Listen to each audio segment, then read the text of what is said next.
ฮู้ละฮู้อีหยังฮู้ละเรื่องอย่างฮู้แล้วหวะฮะฮู้เรื่องหยัง ศูนย์เคที่ของพวกเขาแมนได้เปิดหลักสูตรสอนภาษาอังกฤษแล้วโอ้แม่นหลาหลักสูตรภาษาอังกฤษเหมาะกับไผเดหันนะเหมาะกับคนที่อยู่ห่างไกลโรงเรียนหรือว่าบ่มีเวลาไปเรียนที่โรงเรียนเพราะว่าหลักสูตรของพวกเขาเป็นหลักสูตรออนไลน์เรียนผ่านวิดีโอบ่ว่าทานจะอยู่ไสก็สามารถเรียนได้เลย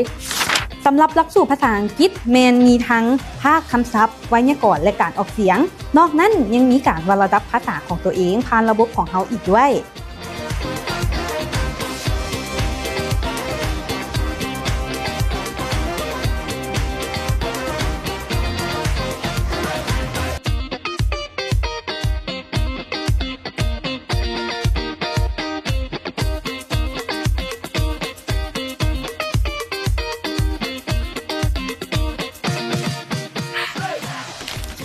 สำหรับนักเรียนคนใดที่อยากสมัครเรียนแมนสามารถติดต่อทางนี้ได้เลย